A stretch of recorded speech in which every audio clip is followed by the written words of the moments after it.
Just who exactly is Dan Bilzerian? Okay, everyone knows who he is. We all know about his millions of Instagram followers and the lifestyle he portrays on there. But who is Dan Bilzerian? Why did he all of a sudden become super famous? And most importantly, how did he actually make his money? We have to really dig in from the beginning. Let's get right into it.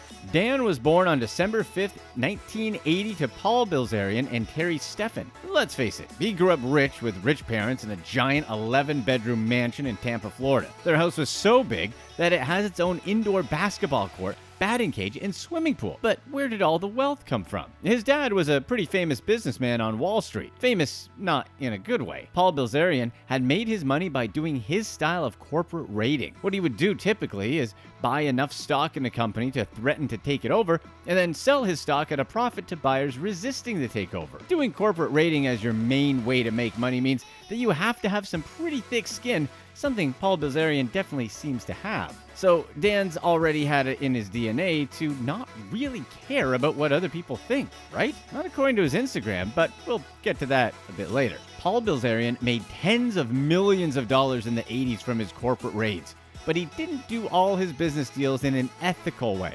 Well, not according to the government. He was convicted in 1989 of fraud, conspiracy, and making false statements to the SEC. He paid a $1.5 million fine and got a prison sentence of 4 years, although he only served 13 months of the sentence. But then there was the civil suit the SEC filed against him after his conviction. That was the $62 million of profit the SEC was trying to get back from Bilzerian for the takeovers he did that the government said were illegal. Paul Bilzerian himself has stated his net worth to be different amounts at different times in his life, but that would make sense. At his 1989 hearing, he put his net worth at more than $50 million. In a private lawsuit later that same year, he told the courts that his net worth was $81.4 million. Then there were other times he said he made hundreds of millions of dollars. So what figure's the real figure? This one only the Bilzerians know. And they may not even know the real figure because of how their assets were spread out. Something we'll talk about in a minute. But Paul Bilzerian has long maintained that the conviction was wrong. His reasoning? Because nobody was hurt by his actions. His official order to return the $62 million he illegally made came in 1993, but Paul Bilzerian was prepared. By the time that order came, what had Paul Bilzerian done? In short, he hid all his money. In 1991, Paul Bilzerian and his wife Terry built a mansion, but it was put in her name. 3 months after that, Paul Bilzerian simply filed for bankruptcy. And this wouldn't be the first time he filed. He said he had suffered huge losses on Singer, a company he owned after taking it over. Years passed by and the SEC still hadn't collected any of the money he was supposed to have returned. But Bilzerian argued that after he went bankrupt, the debt to the SEC should have been dropped. He argued that the purpose of the lawsuit was to return money he shouldn't have gotten, and he no longer had any significant assets to return, so it was finished. Although these arguments didn't work, the tactics stalled the SEC's effort to collect for years. What the SEC found in their investigation was that Bilzerian had created a network of trusts, partnerships, and corporations in the US, the Cook Islands, the Cayman Islands, and other places. Properties that were once in their names were transferred to these entities. In 2000, a federal judge found Paul Bilzerian in contempt of court, saying he had, quote, made no attempt whatsoever to pay the judgment. The judge later put Bilzerian in jail until he could show he was no longer trying to avoid paying the judgment. Paul Bilzerian has been officially quoted as saying, "I would rather starve to death than earn $1 to feed myself and pay the government a penny of it." There's plenty of other tactics that Bilzerian has done to avoid paying the fine, such as filing bankruptcy a second time, but we're not going to go any deeper into the details. You can see the clear picture now. The elder Bilzerian would rather fight tooth and nail to keep his money than give the government any of it, no matter how much it costs him. For what it's worth, only a person who really feels like they didn't do anything wrong would go this route, so Bilzerian does really seem to believe that. To this day, the SEC has only collected $3.7 million from Paul Bilzerian, and they've spent more than $6 million trying to get it back. So really, where did all the money most likely go? At this point, it's almost anyone's guess. Paul and Terry insist that they lost all their money. Well, let's assume that they didn't. Where would they hide their money? Once Paul and Terry got older, who would they give the money to? Logically, it would be to Dan and his brother Adam. the Bilzerian brothers became trust fund babies. They've admitted to having trust funds, but the actual amount they've never divulged. And maybe Papa Bilzerian told the boys that they have to come up with at least something to show that they actually made their own money. Because maybe one day the government will figure out a way to come for their money and claim they were never supposed to have gotten it, even after Papa Bilzerian is no more. So Paul made his sons find some sort of way to show that they made a lot of money, just in case that happens. So maybe that's the reason why Dan created his Instagram.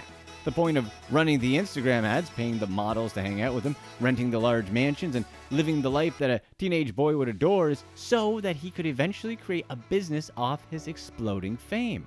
First, they tried poker. Maybe they could actually make it in the poker world. In 2009, when they both made deep runs in the World Series of Poker main event, they were nicknamed the Flying Bilzerian Brothers. They both were described as venture capitalists. For Dan, that was his only cash ever in a live poker tournament when he came in 180th place and won a little over $36,000. Adam seemed to be better poker tournament player as he actually has total live tournament cashes of around $877,000. However, that's still nowhere close to the millions they need to show. But the funny thing is, Dan decided to stick to the story for years. He went on Joe Rogan and said that he made all his money from playing poker. He even said that he made a whopping $50 million in 2014 playing poker against billionaires. That's just not at all possible. The high-stakes poker community is extremely small, so everyone in that community knows who everyone is. They know all the billionaires who play high stakes. They know all the games that happen, and these high-stake poker players don't see Bilzerian in these games. And they haven't heard of the billionaires who supposedly lost millions of dollars to Dan. High-stakes poker player Doug Polk has called out Bilzerian before. He took the time to examine Bilzerian's poker game in a heads-up cash game that was streamed live on Twitch. Polk never played with Bilzerian at any of the high-stakes games he's played in, so he didn't have any experience playing against him. But he's still able to get even more information from his game watching the stream, since he can see Bilzerian's whole cards. From Polk's analysis, even though Bilzerian is an aggressive poker player, most of his play amounted to him just being a bad player. Polk watched Bilzerian make a number of basic mistakes that a high-level poker player simply wouldn't do. He came to the conclusion that Bilzerian's story of winning tens of millions of dollars is completely impossible. What about his businesses? Bilzerian has to have some money come in from some business, right? Dan does have businesses in his name, except it doesn't seem like there are any of them that make money. So far, it looks like the only thing Dan Bilzerian is good at is just spending money. Dan started a company called Ignite in September of 2018 as a recreational cannabis brand. Then it all of a sudden became a CBD company. Then it just became a company that's happy to just put its logo on anything it could. Where did the cash flow come from? The company raised money from investors by selling company stock, and they also raised money through debt. Ignite got $25 million from stock, $19.9 million from convertible debt, and another $23.7 million from short-term debt. However, Ignite lost a reported $50 million in 2019. But where did the money go? Basically paying for all of the Bilzerians' lifestyles.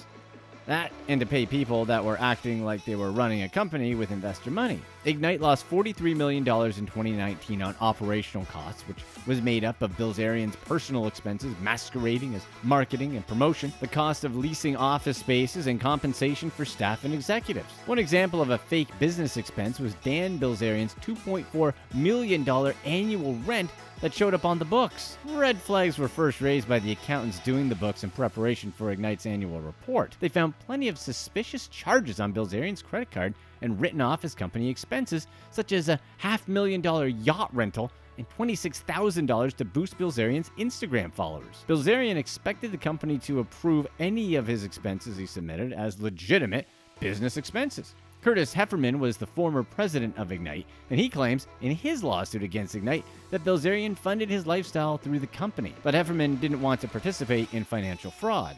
Specifically, he refused to misclassify a government loan as miscellaneous income on Ignite's balance sheets. Wait, there was a government loan involved here? This means that some of the money Dan Bilzerian used was also your money? Ignite received $1.2 million in Paycheck Protection Program loans from the Small Business Administration. Because Hefferman didn't want to commit fraud, Bilzerian had fired him. That's what Hefferman claims anyway. Ignite cashed also was found to have expenses for other companies owned by Bilzerian. In short, Ignite was a company that was treated like an ATM by Dan Bilzerian since it was other people's money. So did Bilzerian really make his money from poker? Most likely not. There's practically a 0% chance that Dan made it from poker. Does Bilzerian know how to run a business? From Ignite's track record, that answer is a big no. So the most likely scenario is that Paul Bilzerian didn't go bankrupt at all. That money he made from the 80s corporate rating is hidden in an assortment of different ways,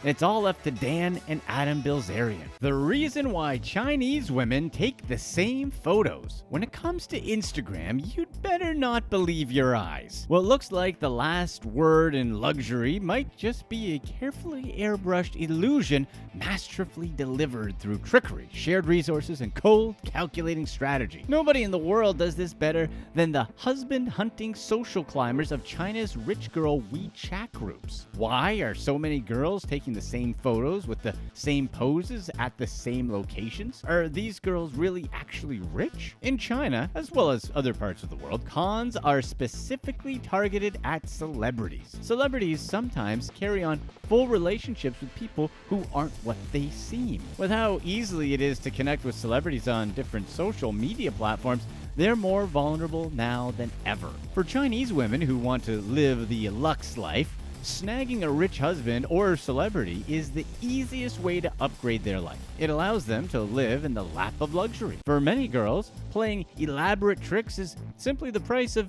getting their Prince Charming, and he doesn't understand the scope of the game until he puts a ring on it. For 500 yen, or less than $100 US, aspiring socialites can join super secret WeChat groups that act as training grounds for getting a husband with deep pockets. The groups go by names such as Shanghai Female Socialite and Young Fashion Money. The girls in these WeChat groups don't mince any words about their end goal. It's the dark side of the fake it till you make it crowd. These groups are essentially rich husband training camps. They help girls through the proper steps needed to score a celebrity or rich husband. Since celebrities' lives are fully public, people can easily target them with lonely heart schemes or hard luck stories. The first step to look rich is to manufacture the right look for a rich girl. The plastic surgery-fueled influencer look is a booming industry with Chinese millennials and Chinese Gen Z. It's a huge industry estimated to be around 200 billion renminbi industry for 2020, or roughly $30.6 billion US.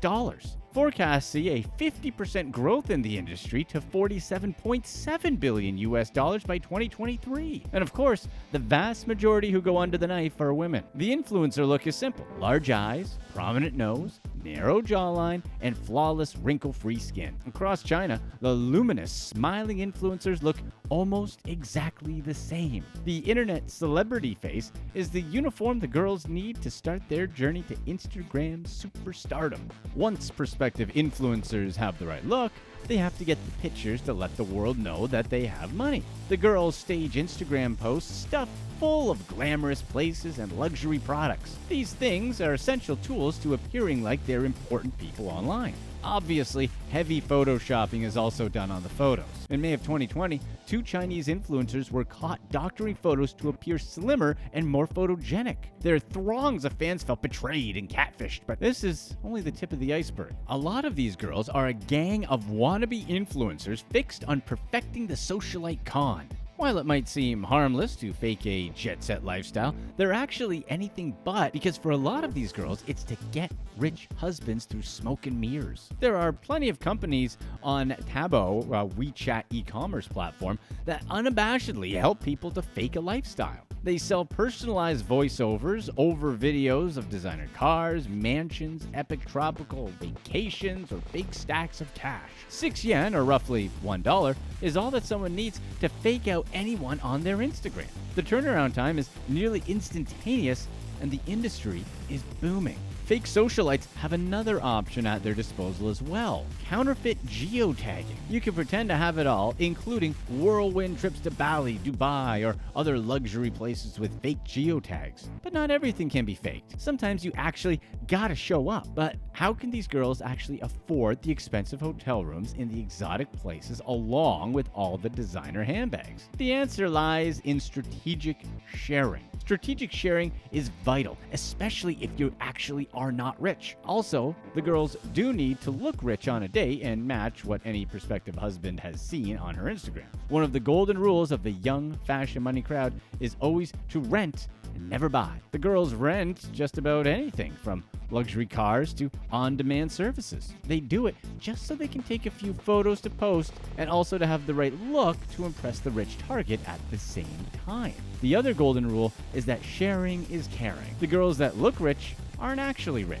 It's hard for them to justify spending a small fortune on designer purses and clothes, but becomes much more logical and attainable when they split the bill between many other girls. Chinese social climbers and aspiring Instagram stars oftentimes pool money to fake how much money they have. Take the example of a sophisticated brunch or a high tea at a 5-star hotel. Instead of 2 people enjoying a high-priced meal, 6 girls chip in to offset the cost. The girls rotate through the pictures. Each girl will get her perfect picture with the spread, and the illusion becomes a reality, at least in the mind of the person looking at the picture. Do they all split the food when it comes time to eat too? Stuffing high-end hotel rooms to the gills with girls is another way these girls pull off their scam. For example, 15 to 20 girls will pack Shanghai's ritziest and most expensive hotel rooms. Each girl gets her ideal photo, and they're only out about $30 each. It's a small price to pay to prop up the myth that they're wealthy in hopes that someday they really will be. Luxury cars are another popular item to rent.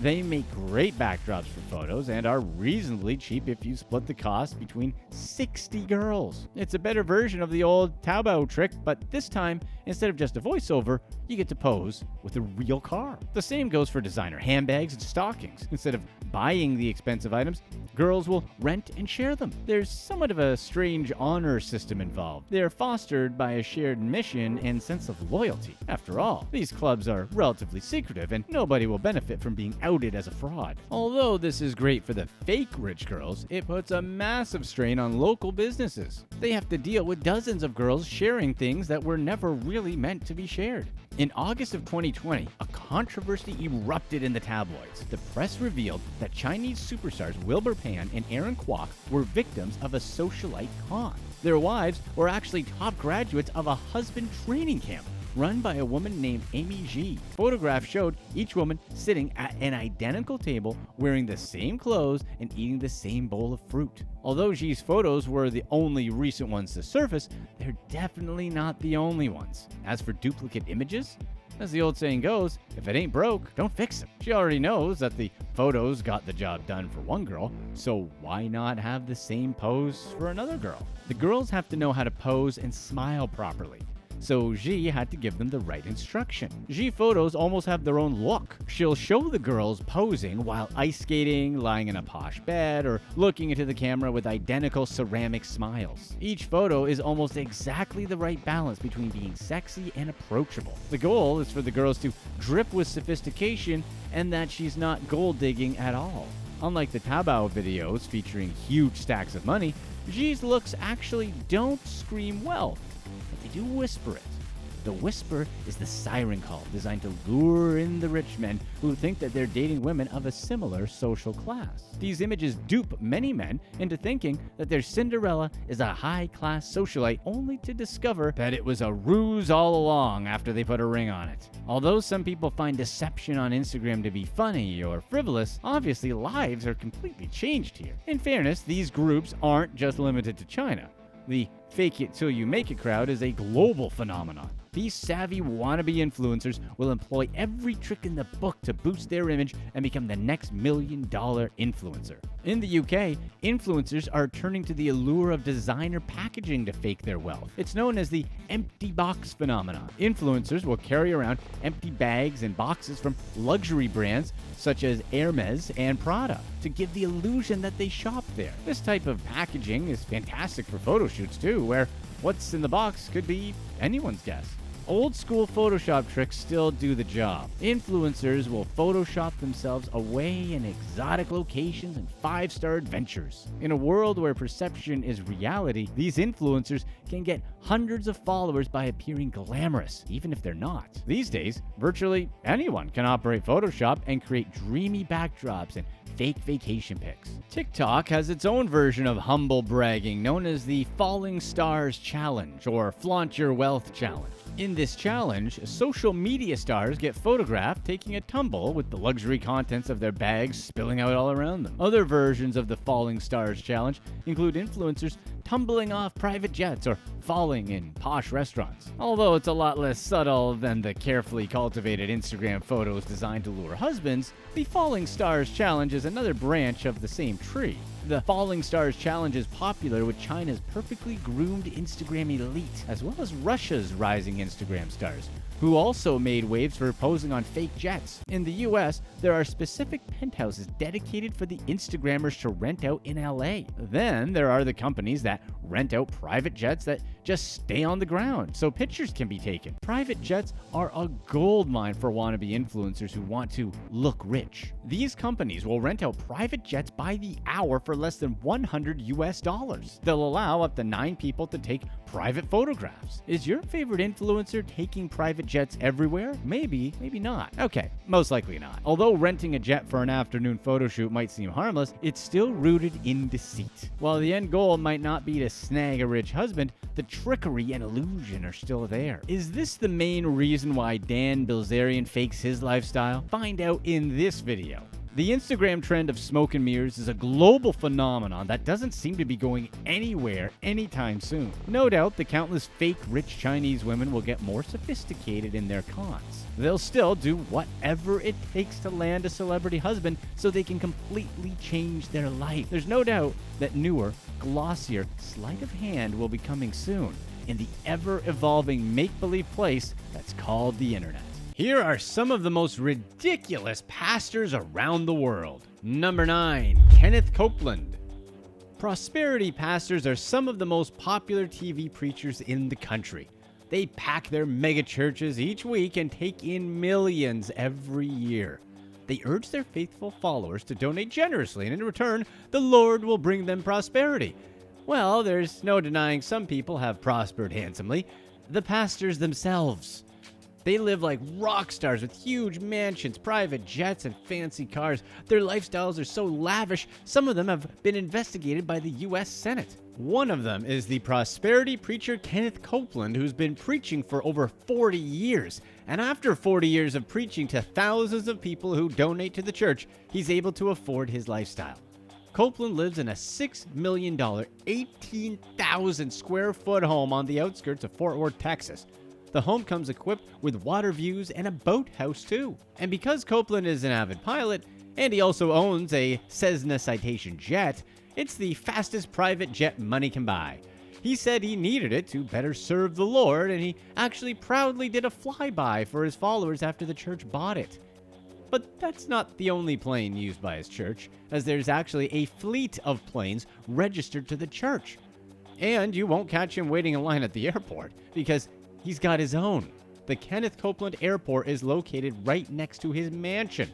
He famously got angry during an interview when an Inside Edition reporter asked him why he needed to fly private instead of commercial and why he needed different private jets. He's actually said before that he didn't want to fly, quote, in a long tube with a bunch of demons. And he also claimed that Tyler Perry was selling his private jet for so cheap he couldn't help but buy it.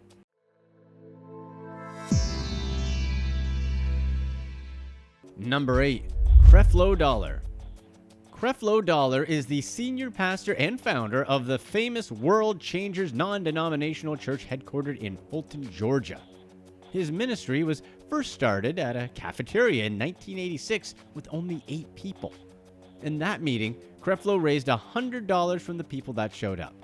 Fast forward to 2007, and the cash flow received in his church for that year was around $70 million.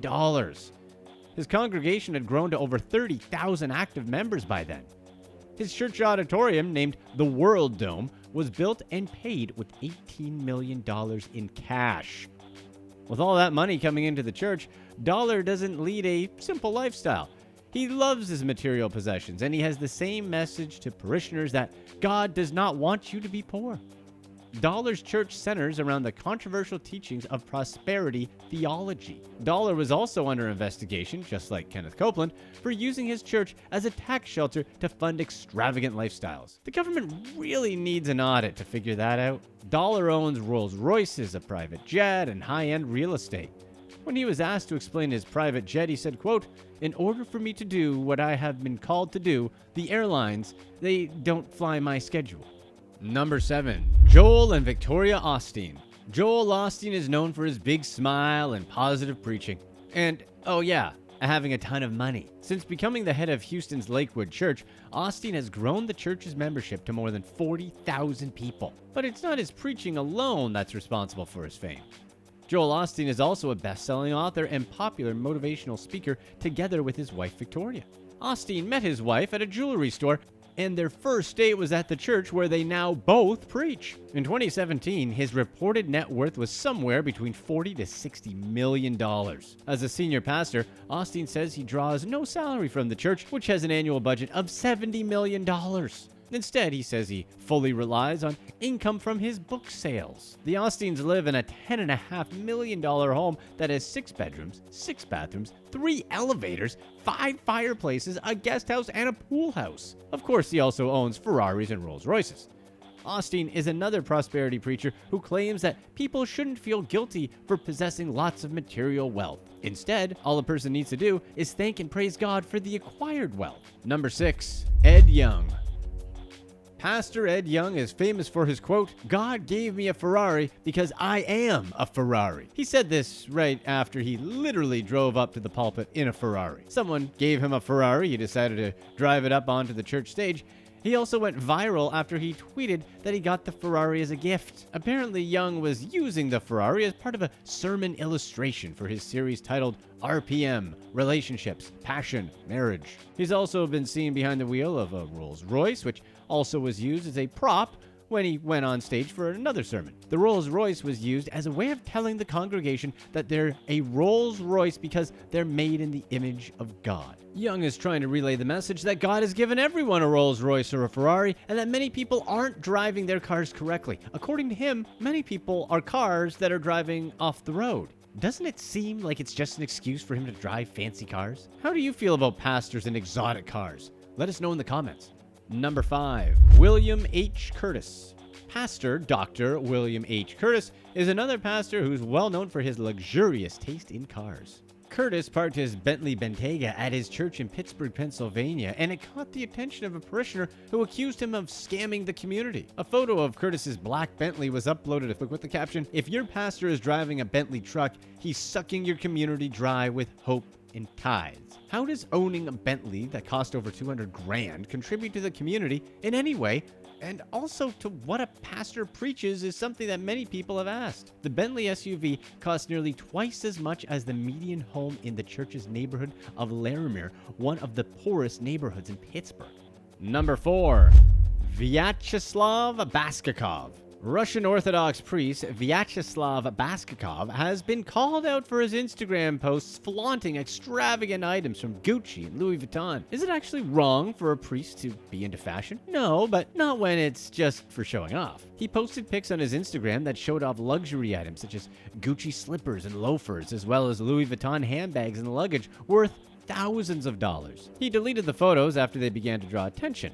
I mean, what was he expecting? Isn't posting on Instagram essentially saying, "Look at me"? Church leaders obviously were angry at Baskakov for his poor taste, and a disciplinary committee was brought together to, quote, "bring him back to real life." Baskakov apologized for his photograph, saying he would suffer penance and shut down his Instagram account since he's not able to behave humbly and appropriately. He denied owning the items from Gucci and Louis Vuitton, saying he had taken most of the photographs in stores. He said that he would sew expensive-looking buckles onto his shoes to make them look, quote, festive. The spokesman for the Russian Orthodox Patriarch Kirill said that hopefully this will bring this shepherd to account. But the Kirill himself suffered a similar scandal in 2012 after he was caught in a meeting wearing a watch worth an estimated $30,000. Number 3. Alf Lukow.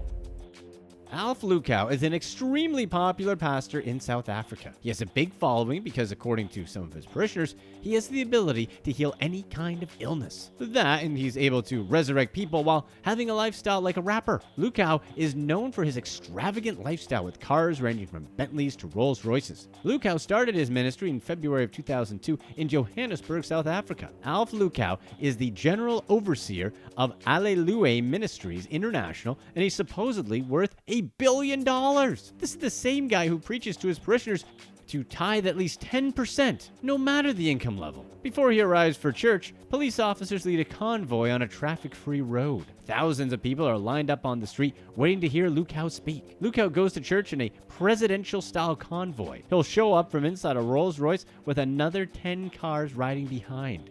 Number 2. Joyce Meyer. Joyce Meyer is a TV preacher and president of Joyce Meyer Ministries. She leads an opulent lifestyle filled with fancy homes and expensive cars. Meyer is another person who preaches prosperity gospel. She tells her audience that if they give to her ministry, God will bless them with their own financial rewards. Back in 2003, the St. Louis Dispatch newspaper piece detailed Meyer's luxurious lifestyle. At that time, the ministry pulled in $8 million a month, but spent only a tenth of that on charitable works. The rest of the money was used in some interesting ways. The paper found that Meyer's $20 million headquarters has the look and feel of a luxury resort hotel. Local tax officials, in an unsuccessful attempt to get the building on the tax roll, conducted an inventory of the building's contents. The tax assessor's report found that the building contains artwork, furniture, glassware, and equipment worth $5.7 million. This includes a $23,000 toilet. Since 1999, the ministry has bought 5 homes for Meyer and her 4 children. The collective value of the homes is at least $4 million. Meyer and her husband live in a 10,000 square foot Cape Cod style home with a garage that can hold 8 cars. The ministry pays for upkeep on all of the houses. Meyer called the homes a good investment for the ministry and said that the ministry bears the cost of upkeep and maintenance because the family is too busy to take care of such tasks. Number 1. Miriam Mbula and Toby Adeboyega. Does a church that encourages you to take out loans just so you can donate money to them sound like a scam? Yeah, it probably is. Pastors Miriam Mbula and Toby Adeboyega both drive cars that are well over 6 figures. Toby has a Lamborghini with the personalized plate Pastor, while Miriam has a Rolls Royce. They both had allegations from dozens of ex-worshippers who claimed that they were forced to take out bank loans and donate thousands of pounds to fund the church's lavish spending. They tell their church members through video messages that they need to raise hundreds of pounds a week, a process known as sowing seed. Former members claim that they've racked up thousands in debt because of the church's demands. They claimed that the pastors helped them fill out applications with fake details just so they can get a loan. Apparently, they even went as far as helping members set up a company just so they could get a business bank account with access to an even bigger loan. Here are rappers who were caught being super fake. Find out why Pusha T decided to reveal the truth about Drake. Number 8. 21 Savage. Did anyone see this coming? Who knew it was going to be the government that outed 21 Savage? 21 Savage was arrested by ICE officials because he was in the country illegally. The backstory here is that 21 Savage's entire rap identity is that he grew up on the streets of East Atlanta. But obviously, if he was illegally in the country because he was a British citizen, how much of his past is true?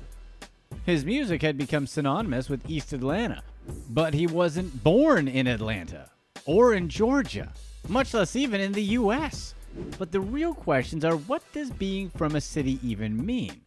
If you weren't born somewhere but were raised there since a young age, can you still say you're from that city? Let us know what you think in the comments, and do us a quick favor by hitting that thumbs up button.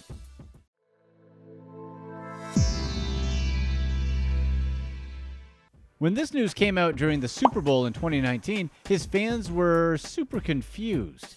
Yes, it's true, 21 Savage moved to the States when he was 7 from the UK.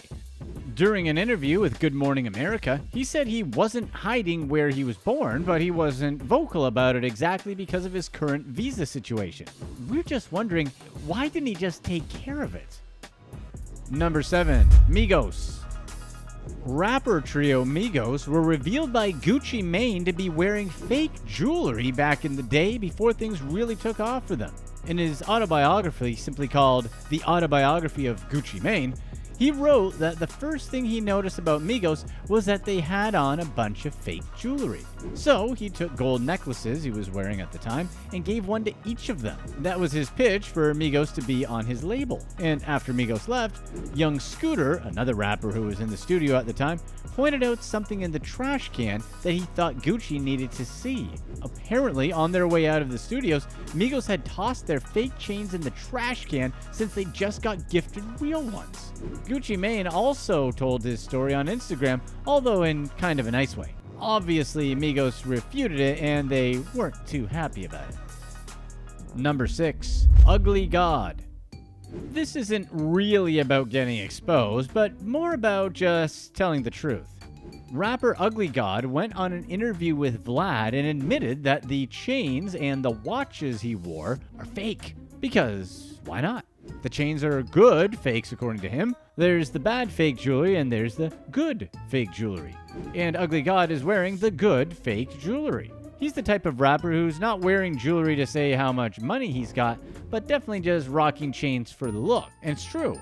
Jewelry is kind of like cars, especially chains. They have value, but these guys definitely aren't getting back what they paid. But it seems like Ugly God does have on some real jewelry because he may have caught. Number 5. Tekashi 69. Getting caught with a fake chain after you're saying you don't wear fake chains has to be embarrassing. And that's exactly what happened to Tekashi 69. The funny thing was, he actually outed himself. Long story short, he's testing the chains of everyone in the room, but when he asks his jeweler Jimmy Boy to do the same thing for him, except when Jimmy does it, his chain is exposed as fake. But it kind of seems like it's all set up. I mean, the video did get uploaded after all. He is a big troll, so we really wouldn't be surprised. But the most embarrassing thing for Tekashi has to be him being a fake gangster. We don't need to rehash this story because everyone knows he's not from the streets, and he basically snitched out all his past crew. Tekashi tattletale memes are still hilarious today. Number 4. Rick Ross. Is it possible to do a video about rappers being fake without mentioning Rick Ross? Rick Ross has paid the cost to be the boss for a long time in the rap game. He's been a successful rapper for over 15 years, something that 99.9% of rappers cannot say. Rick Ross being fake isn't a new thing. He's made up so many things to the point that his rap name isn't even actually his. His real name is William Leonard Roberts. But really, does any of it matter? What do you think? All he has to do is make good music and that's it. Who cares if he never did any of the things he's rapped about? The moment that seemed to have a pivotal moment in his career was when 50 Cent famously exposed his past as a correctional officer during their public feud. At first he denied it, but then he owned up to it. It probably was when he realized that it wasn't going to hurt his rap career. He admitted that the job was just something that he needed to do to make ends meet, and he doesn't regret how any of it went down. That's because doing whatever he needed to do for his family was him being completely authentic. In his interview with Sway back in 2014, he said to feed his family, he'd absolutely do it again. Number 3. Drake. Drake's arguably the hottest rapper in the game, so most people already know his clean past. Yes, we all know he was on the show Degrassi.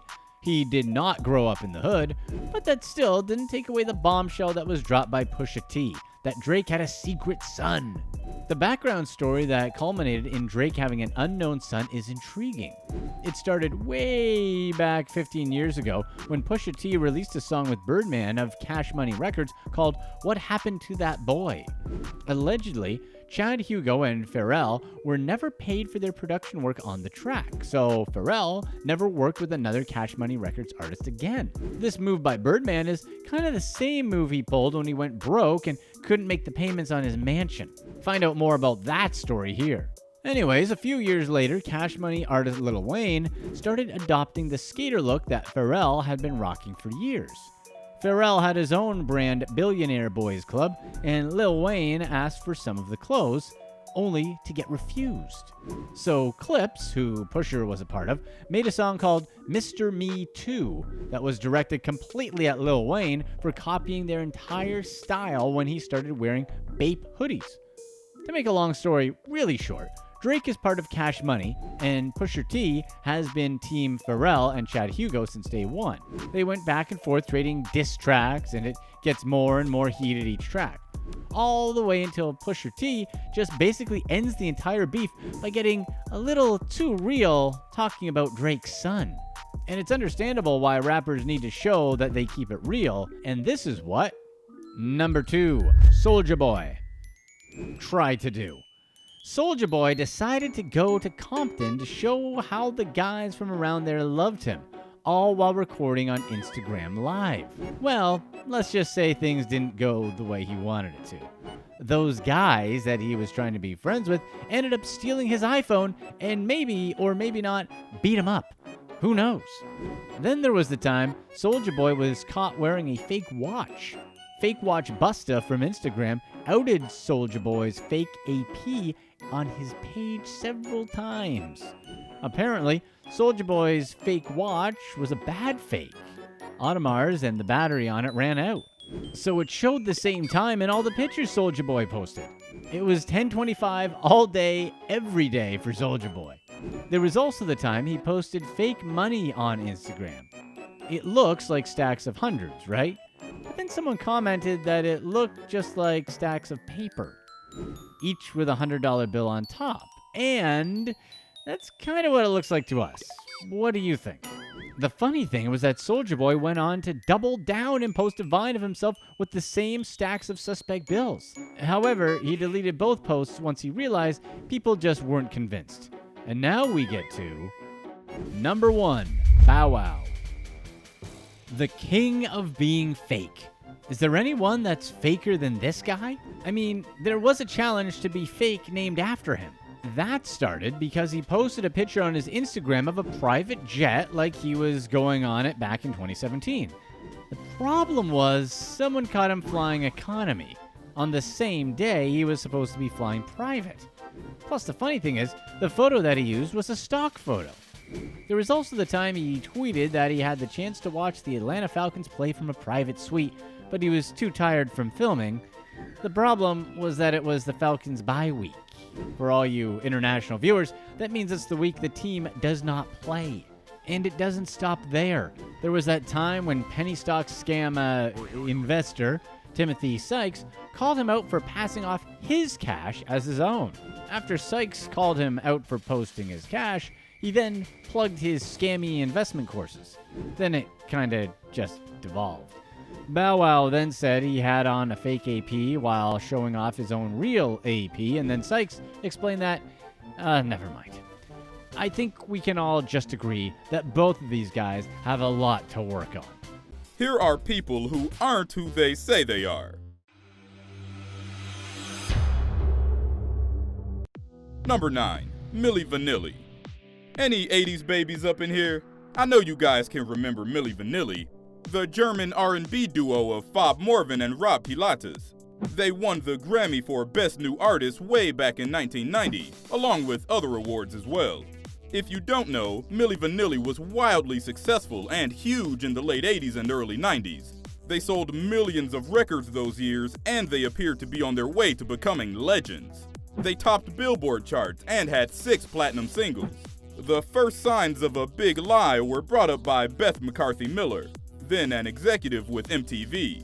She said that MILLI VANILLI's first interview with MTV gave her and her team doubts as to whether they had actually sung on their records, as they both didn't speak English very well. The first public sign that the group was lip-syncing came in July 1989, during a live performance on MTV. As they performed on stage, live in front of an audience, the recording of the song "Girl You Know It's True" jammed and began to skip, playing the lyrics "Girl You Know It's" over and over on the speakers. What really brought down the group was when one of the actual singers on the albums revealed that he was one of the 3 real singers for the group, and that Pilatus and Morvan were imposters. MILLI VANILLI's Grammy was withdrawn 4 days later. The duo finally had to come clean. and revealed personally that they didn't sing any of the songs that had made them famous. Number 8. Rachel Dolezal.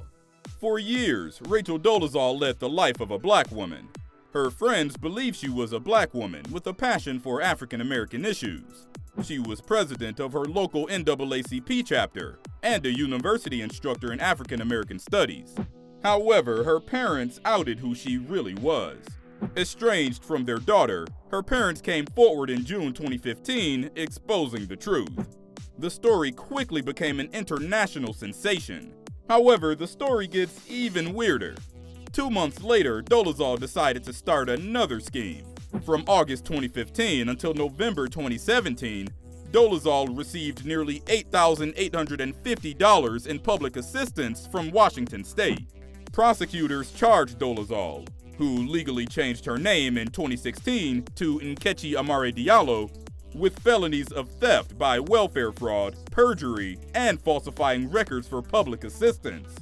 During the more than 2 years she received public aid, Dolezal reported only one single source of income, $300 per month in gifts from friends. But investigators with the state's Department of Social and Health Services found that she had deposited nearly $84,000 in her bank account during that same period. Let's add tax evasion to pretending to be someone she obviously isn't. Number 7. Rick Ross. When you're in the rap business, street cred is one of the main things that's gonna help you in the business. Or at least it was until the early 2000s, when Ja Rule's career was basically put to rest by 50 Cent. We've gotta hand it to Rick Ross. Don't hate the player, hate the game. He's made a huge career on make-believe. He took his rap name from Freeway Rick Ross, a real-life drug dealer who built an empire in Los Angeles. Ross's real name is actually William Leonard Roberts. In 2008, his credibility took a hit when pictures leaked showing Ross clad in a security officer uniform, working as a correctional officer. He was so adamant on keeping his rep intact that he claimed the picture was photoshopped, and that someone took his high school pictures and put it on someone else's body. Of course, nobody believed his story, and soon after, details about his salary, the exact dates of his work, and the place of his training were revealed. The internet is undefeated. After everything was out, he still lingered for a few months until basically he had to just admit he actually worked as an officer in the mid-90s. He accepted that it was him in those pictures, but that he was only doing his job. Somehow, someway, Teflon Ricky Ross didn't go the way of Ja Rule, as he's still one of the superstars of rap today. Number 6. Roger Day. In 2009, a man named Roger Day marched at a Remembrance Day parade with a bunch of medals that anyone would be proud of. However, organizers of the parade said they became suspicious of Day's 17 medals. Organizers said no one could have lived long enough to have collected so many medals. Isn't this something that Day should have at least checked when he decided to pull this stunt? Roger Day was found to be a carpenter without a single medal earned. Day had only served 14 months in the Army without any tours of duty. In the pictures from the parade, Day was marching along veterans wearing 17 medals on his chest. The medals included the Distinguished Service Order and Military Cross, the highest bravery awards after the Victoria Cross. Day insisted his medals were genuine, but said the official Secrets Act prevented him from giving details. One expert stated he'd be world famous and some sort of a Rambo character if he really were awarded all the medals. Day eventually gave up and confessed to being a fraud. Number 5. Francisco Rendon. Anyone going into Francisco Rendon's dentist office in Chicago might have thought that things looked suspicious. For starters, his office was located between an auto body shop and a scrap metal facility, and not in a standard, office building downtown, for example. His office had 2 rooms, a waiting room and an examination room. However, that's pretty much where the similarities stopped. When he was performing dental examinations, he asked his patients to sit down on a leather office chair and spit into a garbage can instead of a sink. All this should be warning signs for anyone, no matter how much their tooth hurts. Needless to say, Rendon was only pretending to be a dentist. When police raided his office, They found his office just steps away from a machine used to polish metal called a bone crusher. They also found 5 people waiting in the room. Rendon claimed to be a licensed dentist from Mexico, but as it turned out, Rendon lacked all the credentials necessary to provide dental care in the US. He had no city business license and no US credentials to practice in the country. He was arrested and charged with misdemeanor for delivering medical services without a medical license. Number 4. Gerald SHIRTCLIFF. When someone decides to live a lie, how long can they go on? Gerald SHIRTCLIFF supervised the construction of a building in New Zealand back in 1987. However, for the 115 people that passed away who were in the building during an earthquake on February 22, 2011, having SHIRTCLIFF supervising the construction of the building is the worst thing that ever happened to them. As it turned out, SHIRTCLIFF stole the identity of a professional engineer and faked an entire life starting in 1970.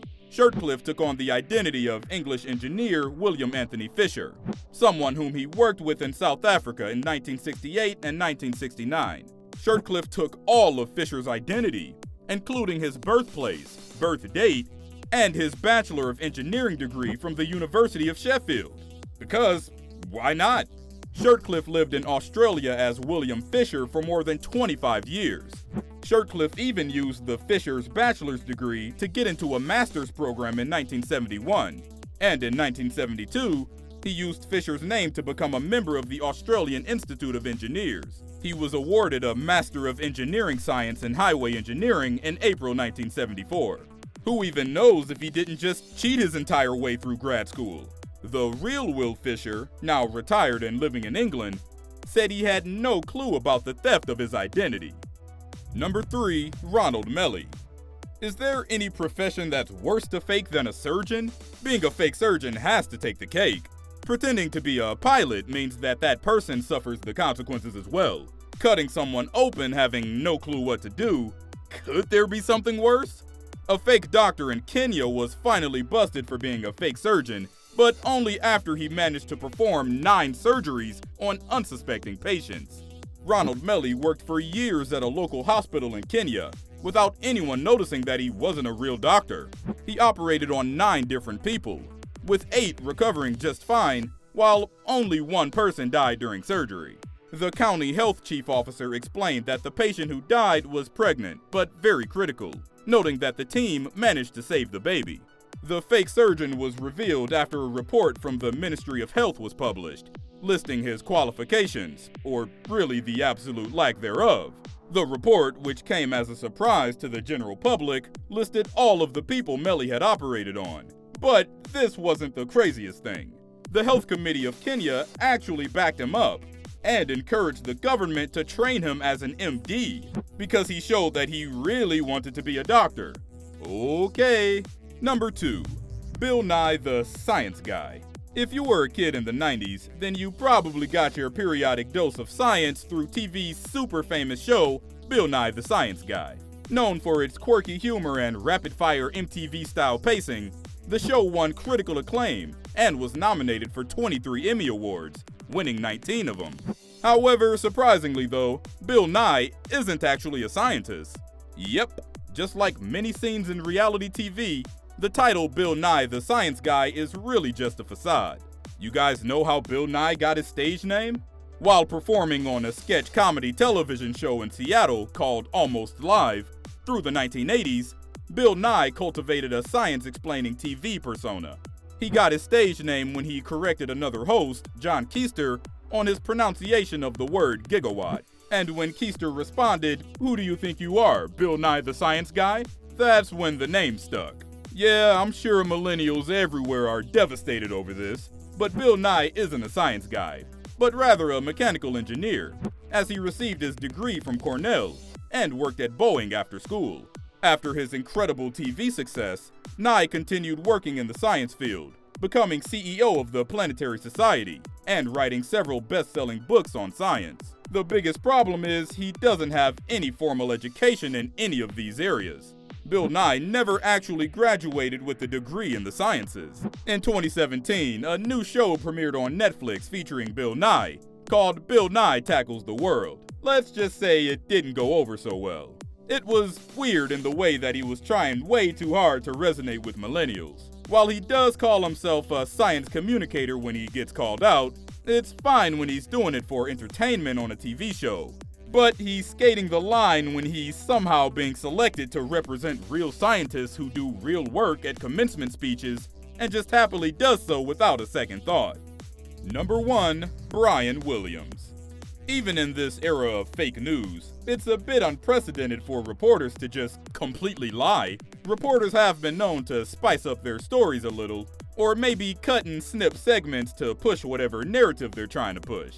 News is supposed to be the objective, but now things are different. And Brian Williams took it a little too far. Or actually really far, to be honest. Brian Williams was one of the most recognizable news anchors in the US. He captivated audiences nationwide by retelling a story about being a passenger in a military helicopter that was gunned down by ground fire in Iraq. Soon after it aired, Williams' story was criticized by Lance Reynolds, a flight engineer on board one of the 3 Chinook helicopters that had actually been fired at. Reynolds and other crew members said that they were forced to make an emergency landing, and that Williams' helicopter arrived a half hour to an hour later. Williams hadn't been anywhere near the fallen helicopter. Williams confessed to have made a small mistake on his recollection. Yeah, it's called a blatant lie. Following his little faux pas, he was suspended for 6 months without pay. Here's what's next.